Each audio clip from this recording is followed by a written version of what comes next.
Well, the countdown to Royal Ascot is on for 2013 and joined by Matt Chapman. And Matt, it's all about to happen with the Queen Anne. It's going to be a great race.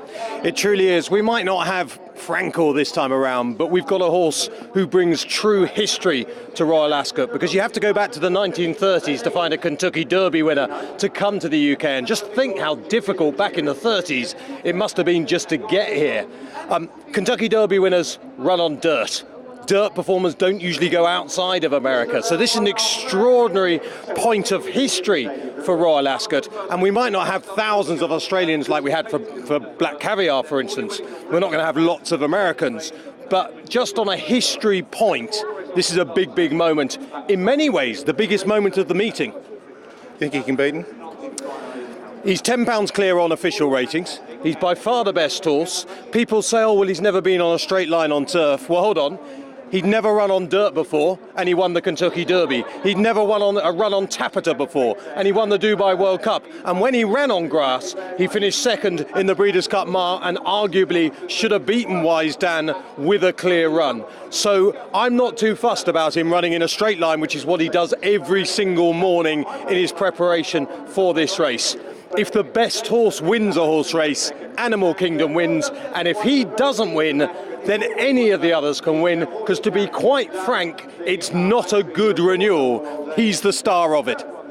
We then go into the King's Standard Group 1, and the Australians are here and the South Africans are here too as well, and that looks to be a great race. They call it Sham Express, don't they? It could be Shame Express, I think, by the end of the afternoon. Look, nothing against Sham Express. He looks very good, very lightly raced, won 2 of its last 3. However, I don't think there's anyone in the globe, including hardened Australians, who think Sham Express is a Choisir, a Takeover Target, a Miss Andretti, or a Mighty Black Caviar.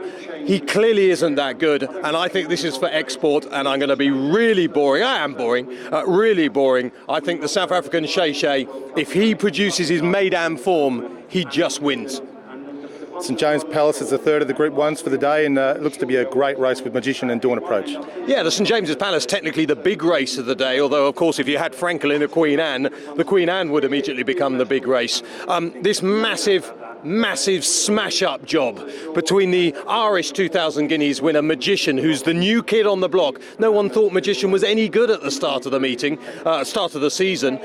Came from nowhere. Won at Chester over an extended mile 2, drops back to a mile, looks like an absolute real class act. Then Dawn Approach, the brilliant 2,000 guineas winner at Newmarket, champion 2-year-old, and a massive flop in the Epsom Derby. Hopeless there, looks like an absolute nutcase. Can he come back to his best?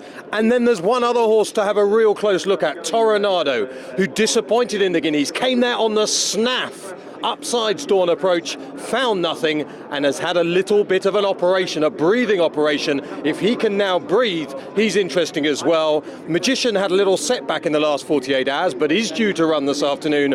I'm going to take Dawn Approach on with Magician. I just think he could be the one Dawn Approach hasn't met yet that could beat Dawn Approach. Although if he's in the form of his 2,000 guineas win at Newmarket, he's a hell of a horse.